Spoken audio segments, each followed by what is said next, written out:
Okay, what's up? YouTube, internet, kick people. All right, so this is MangoSweat live stream 2. This is my second day of live streaming. I'm actually kind of proud of myself. I never thought I'd be I'm not comfortable yet, but shit, before I would dread even the fact of me being on video and recording. So I feel good today. Got me a haircut. Check me out. Yeah. It was a good day. It was after a rough day yesterday. It was my son Zavi, my second oldest child. His birthday was yesterday. It sucked because for the first time, I couldn't really be there. So, I'm still adjusting to this whole period of transition. And, just trying to find the silver linings to it all. So, yeah, yesterday was a little rough, but, got through it, and, God willing, there will be more birthdays to celebrate, and certainly I've been to all. And he turned 7 yesterday, so 6 of them I've been there for, and they were all happy moments, and especially the day he was born. We had a water birth for Zabi, so I remember like 7 years ago, we were in Baltimore, and he came in the middle of the night, early in the morning, but he had a water birth. It was a great experience to have, and sometimes you could be, as a parent, I believe every parent has a favorite. I like all 3 of my children they have a special place in my heart for all different reasons. Me and Zavi tend to, bump heads, but we're probably the most similar out of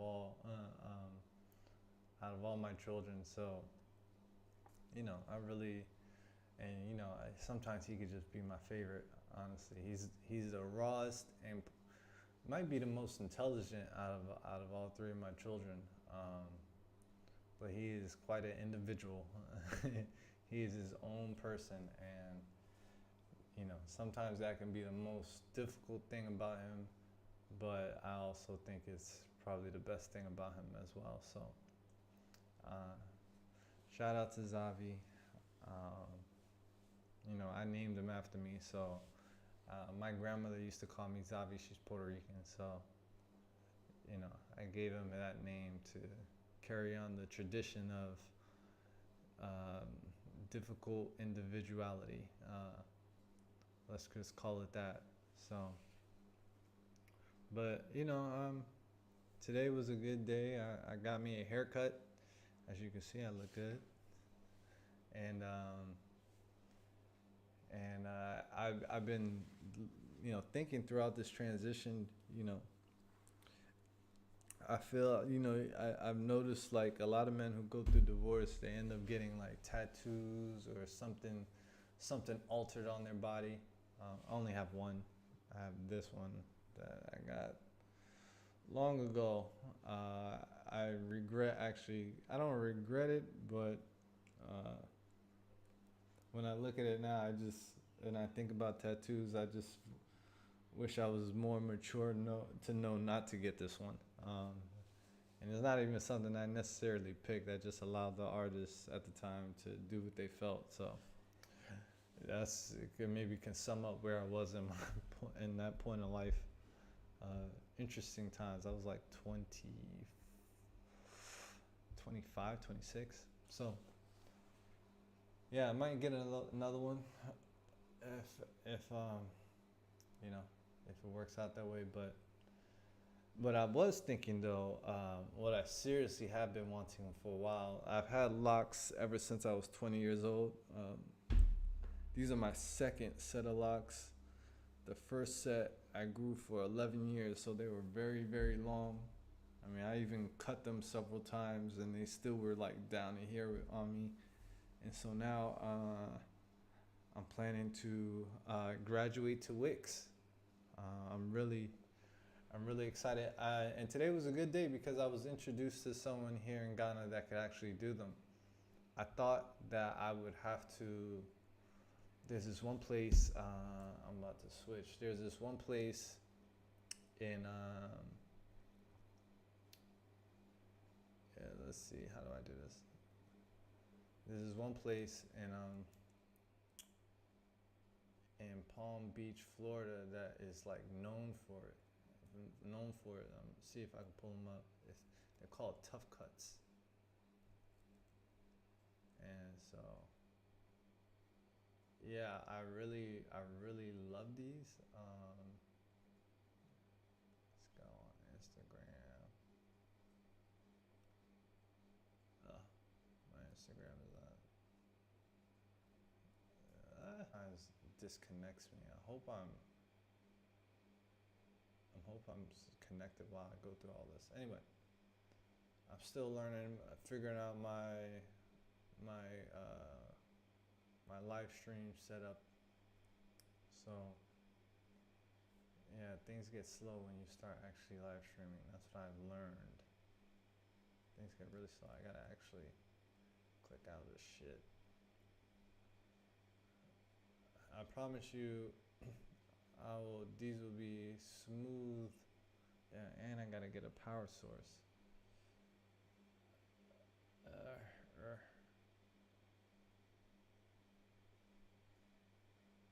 So yeah, let's see if I can actually get to this thing though. Tough cuts.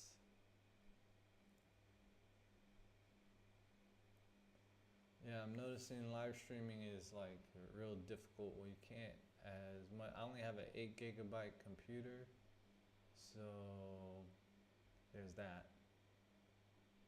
And as we all struggle to watch me get my shit working, yeah, I'll eventually figure it out. But yeah, anyway, let's go back. I'm trying to get Wix. Yeah, I have like maybe 43, 45 locks on my head. And so I'm really trying to combine them into maybe like 7 or 8 locks, like one here, one here. Yeah, I think I always tell people that's my final evolution is getting Wix. I like thicker locks. I have these locks are the ones that my wife actually restarted. These are my second set of locks. I started these back in 2020. But yeah, so I'm trying to combine these into Wix. And I think that will kind of set the stage for my evolution. So yeah. And yeah, today was a good day. So I found somebody that I don't have to travel to Palm Beach, Florida, spend a plane ticket to go and get them done. Even though I love how they look, I really wish I can bring them up. I feel like my computer is going to turn off here in a minute. Like I got 12% battery, but we're gonna make it work. Maybe even these right.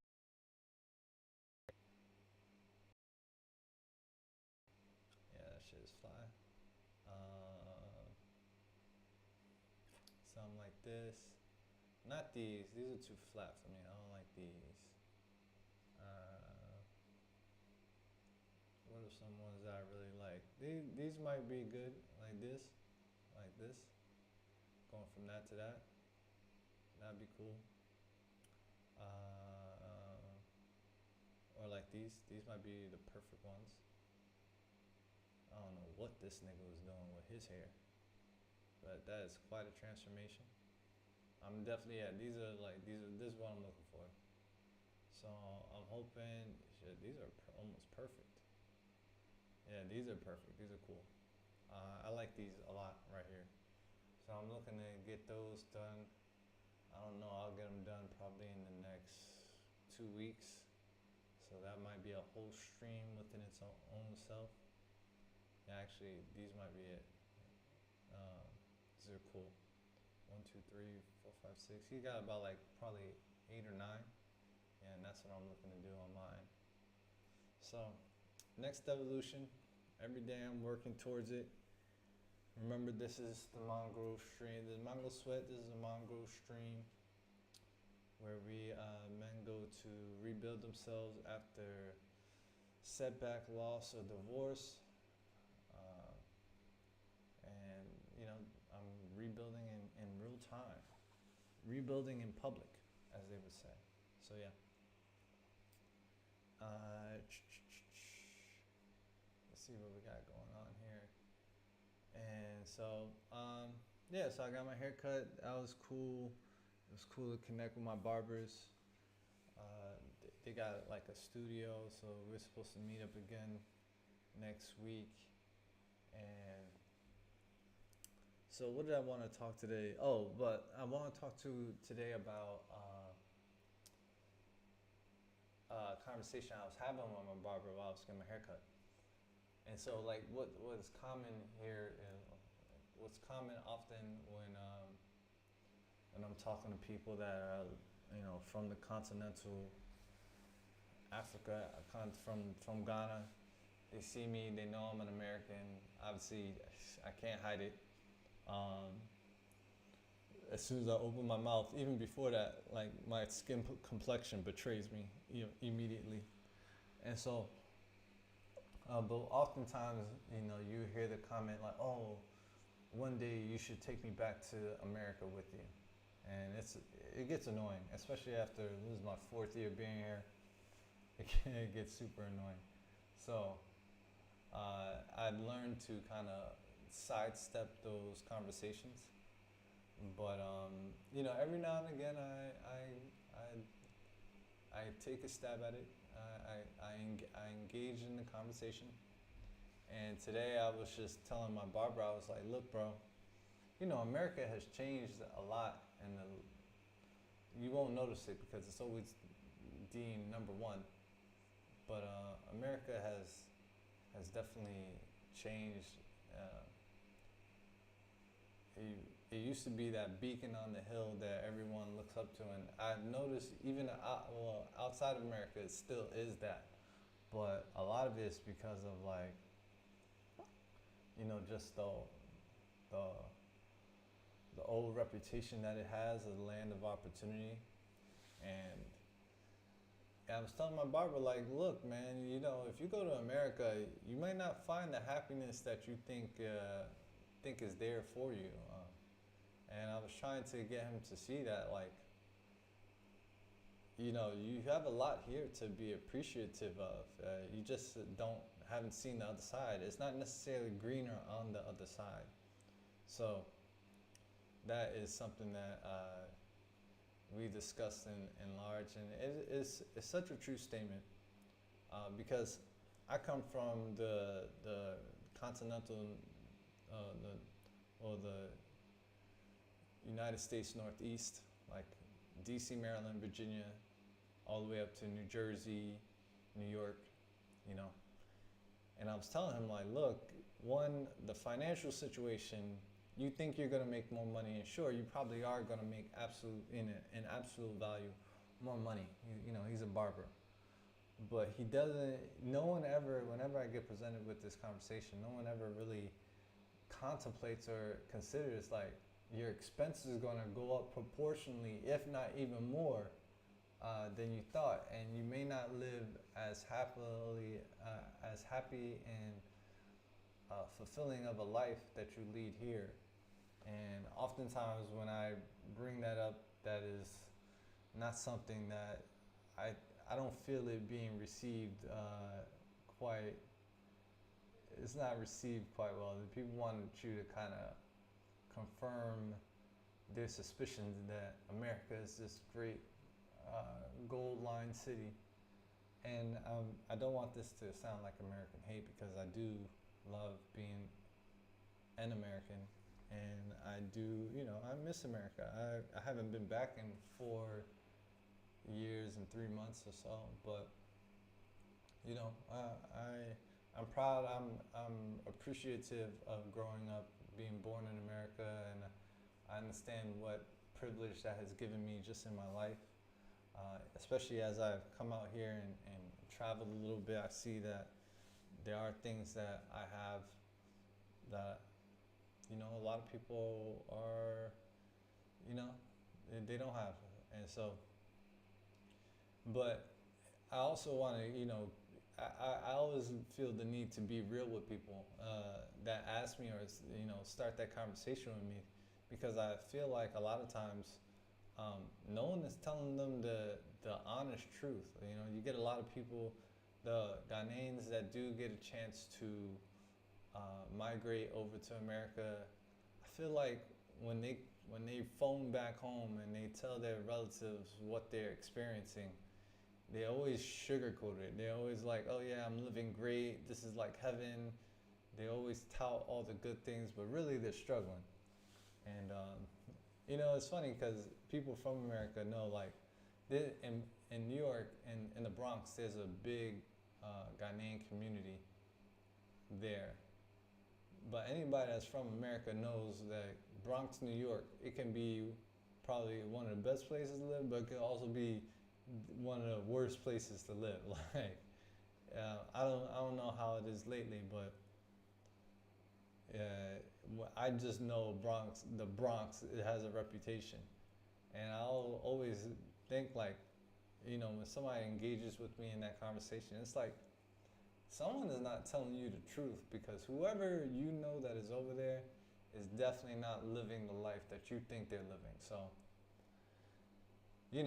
it's one of those things that I try to, I try to be comforting but also try to be real, and and express to them, like, I'm over here for a reason.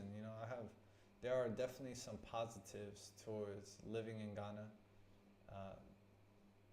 One being the food. I think they take that for granted. Like, I'm like, yo, you take for granted being able to walk outside and get you a coconut, like a real natural, nutritional, electrolyte filled coconut anytime you want for 5 CDs. In America, you can't do that. And you gotta go get the carbonated or